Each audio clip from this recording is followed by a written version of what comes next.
Assalamualaikum warahmatullahi wabarakatuh. Di sini kami akan mempresentasikan hasil diskusi kami mengenai modulasi analog.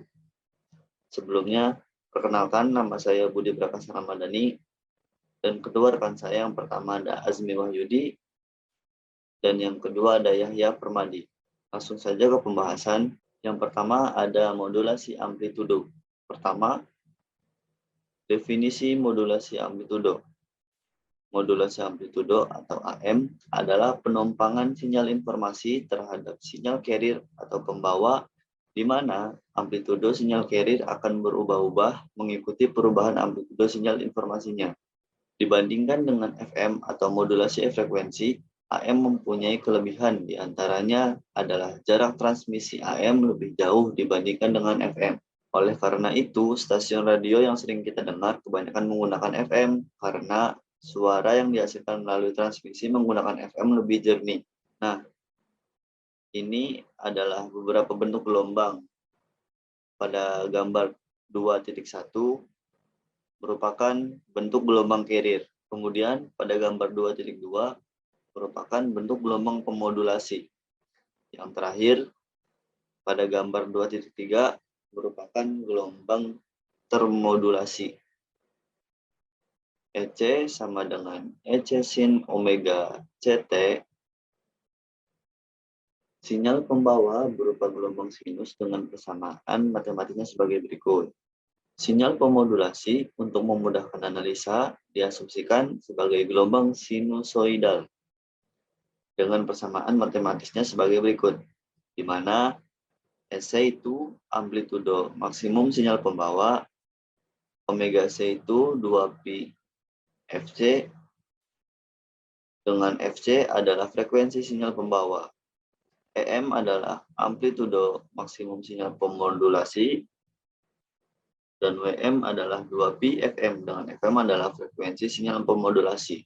Sinyal AM yakni sinyal hasil proses modulasi amplitudo diturunkan dari ES sama dengan dalam kurung EM plus EM sin omega CT menjadi ES sama dengan EC buka kurung 1 plus M sin omega MT tutup kurung sin omega CT sama dengan EC sin omega MT plus MEC per 2 cos buka kurung omega C minus omega M tutup kurung T min MEC per 2 cos buka kurung omega C plus omega M tutup kurung T. M sama dengan EM per EC sama dengan E maksimum dikurangi E minimum per E maksimum ditambah E minimum. Kemudian ada jenis modulasi amplitudo. Pertama, modulasi pembawa dengan tekanan sideband ganda atau biasa disebut DSB SC. Kemudian ada jenis modulasi amplitudo. Yang pertama ada modulasi pembawa dengan tekanan sideband ganda atau DSB SC. Gelombang yang ditransmisikan hanya terdiri dari sideband atas dan bawah, tetapi persyaratan bandwidth saluran sama seperti sebelumnya. Kemudian ada modulasi sideband tunggal atau SSB. Gelombang modulasi hanya terdiri dari sideband atas atau sideband bawah untuk menerjemahkan spektrum sinyal modulasi ke lokasi baru dalam domain frekuensi 4. Yang terakhir ada modulasi vestigial sideband atau VSB.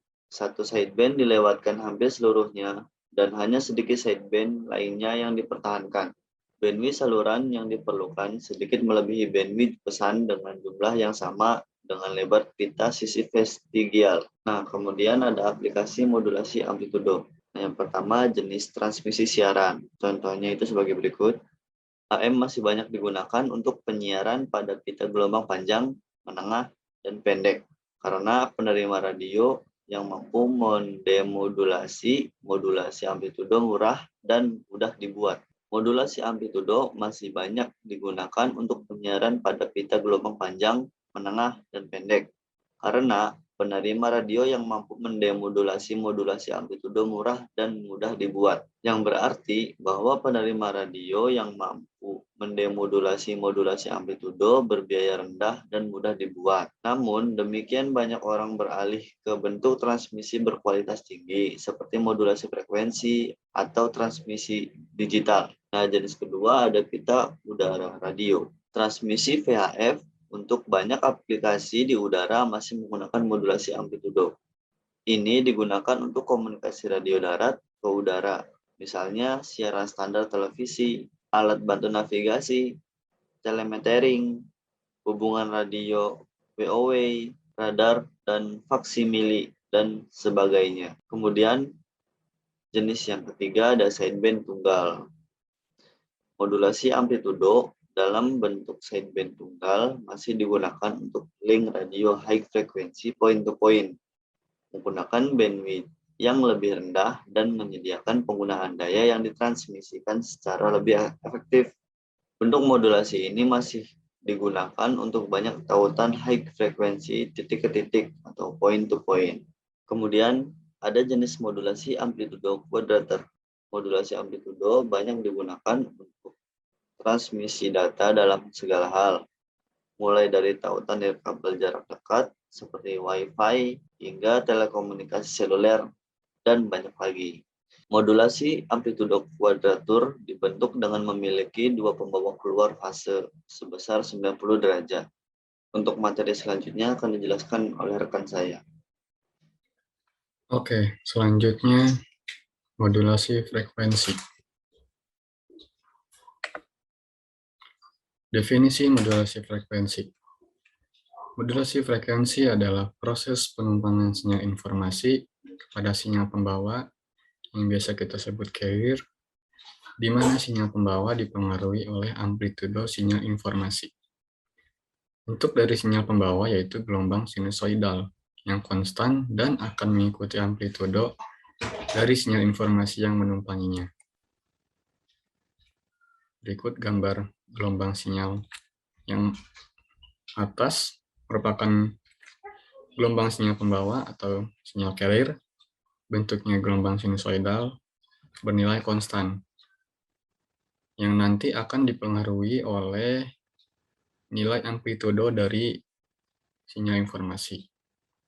Seperti yang dapat dilihat, gambar di bawah merupakan gambar sinyal termodulasi FM. Ketika amplitudo sinyal informasi tinggi, maka sinyal termodulasinya akan menjadi rapat. Kemudian bila sinyal informasi amplitudonya rendah, hasil sinyal termodulasinya akan merenggang. Seperti itu seterusnya. Bentuk persamaannya yaitu E FM sama dengan VC sin omega CT ditambah MF sin omega MT, di mana EMFM yaitu sinyal termodulasi FM, VC-nya yaitu amplitudo maksimum sinyal pembawa, omega C yaitu frekuensi sudut sinyal pembawa, omega M frekuensi sudut sinyal pemodulasi, dan MF merupakan indeks modulasi FM. Indeks modulasi FM. Indeks modulasi FM dengan notasi MF adalah perbandingan antara deviasi frekuensi maksimum dengan frekuensi sinyal pemodulasi, di mana deviasi frekuensi merupakan besarnya selisih frekuensi termodulasi FM pada suatu saat dengan frekuensi sinyal pembawa.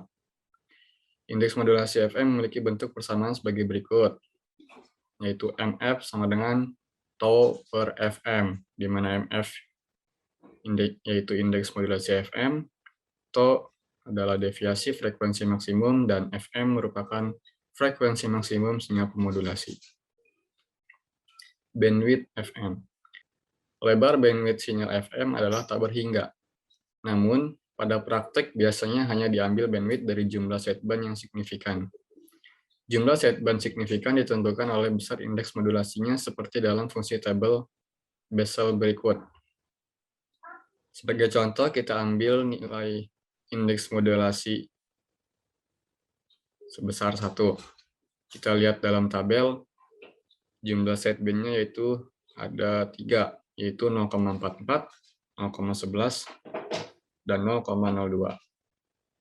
Di mana jumlah sideband ini 3 di sebelah kanan dan 3 di sebelah kiri.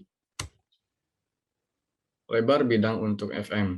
Lebar bidang atau bandwidth yang dibutuhkan untuk mentransmisikan sinyal FM adalah BW sama dengan 2 N dikali FM, di mana N jumlah komponen bidang sisi dan FM frekuensi tertinggi pemodulasi. Pada tahun 1938, J.R. Carson menyatakan bahwa untuk mentransmisikan sinyal termodulasi FM dibutuhkan lebar bidang minimal 2 kali jumlah deviasi frekuensi dengan frekuensi maksimum sinyal termodulasi. Selanjutnya, hal ini dikenal dengan Carson's Rule dan dapat dinyatakan sebagai BW sama dengan 2 tau ditambah FM, di mana tau-nya deviasi frekuensi dan FM-nya frekuensi tertinggi pemodulasi. Lalu contoh soal. Stasiun siaran FM mengizinkan sinyal audio pemodulasi hingga 15 kHz dengan deviasi maksimum sebesar 75 kHz. Tentukan A. Indeks modulasi FM, dan B. Lebar bidang yang dibutuhkan untuk transmisi sinyal FM. Langkah pertama, mencari indeks modulasi FM, di mana rumusnya itu MF sama dengan tau per FM. Nilai tau-nya itu yaitu 75 kHz dibagi dengan nilai FM, yaitu 15 kHz. Sama dengan 5. Kemudian lebar bidang yang dibutuhkan untuk transmisi sinyal FM. Ada 2 cara. Yang pertama, menggunakan BW sama dengan 2N kali FM.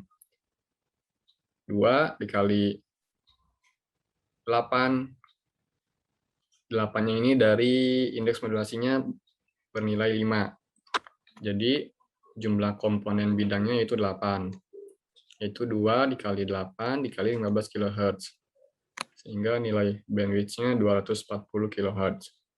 Kemudian menggunakan aturan Carson. Rumusnya bandwidth sama dengan 2 tau ditambah FM. 2 kali 75 kHz tambah 15 FM menghasilkan nilai 180 kHz. Selanjutnya akan dibawakan oleh rekan saya. Sekarang saya akan menjelaskan tentang modulasi fase. Definisi modulasi fase. Fase modulation atau modulasi fase adalah proses modulasi yang mengubah fase sinyal pembawa sesuai dengan sinyal permodulasi atau sinyal pemodulasi.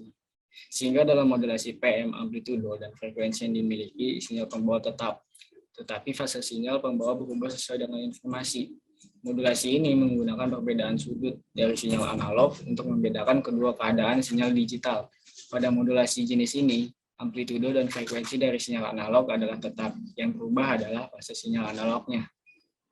Fase modulasi merupakan bentuk modulasi yang merepresentasikan informasi sebagai variasi fase dari sinyal pembawa. Hampir mirip dengan FM, frekuensi pembawa juga bervariasi karena variasi fase dan tidak merubah amplitudo pembawa. PM jarang digunakan karena memerlukan perangkat keras penerima yang lebih kompleks. Namun, keuntungan dari PM adalah potensi gangguan dan daya yang dibutuhkan itu lebih kecil. Ini gambar dari fase modulasi. Dan untuk cara kerja, modulasi ini menggunakan perbedaan sudut fase dari sinyal analog untuk membedakan kedua keadaan sinyal digital. Pada cara modulasi ini, amplitudo dan frekuensinya tetap, sedang fasanya yang berubah-ubah. Cara modulasi ini yang paling baik, tetapi juga paling suka. Biasanya dipergunakan untuk pengiriman data dalam jumlah yang banyak dan dalam kecepatan yang tinggi. Berikut adalah kelebihan dan kekurangan dari fase modulasi. Kelebihannya yaitu diantaranya tahan terhadap noise atau gangguan, dan daya yang dibutuhkan relatif lebih kecil. Sedangkan kekurangannya yaitu fase modulasi memerlukan perangkat keras sebagai penerima yang kompleks. Untuk penerapannya dalam proses modulasi ini, Fase dari frekuensi gelombang pembawa berubah-ubah sesuai dengan perubahan status sinyal informasi digital. Sudut fase harus mempunyai acuan kepada pemancar dan penerima. Akibatnya sangat diperlukan stabilitas frekuensi pada penerima. Kadang-kadang dipakai untuk suatu teknik yang koheren dengan PSK yang berbeda-beda. Ya, sekian presentasi dari kelompok kami. Mohon maaf apabila ada salah-salah dalam penyampaian kata. Saya dan kelompok saya akhiri. Wassalamualaikum warahmatullahi wabarakatuh.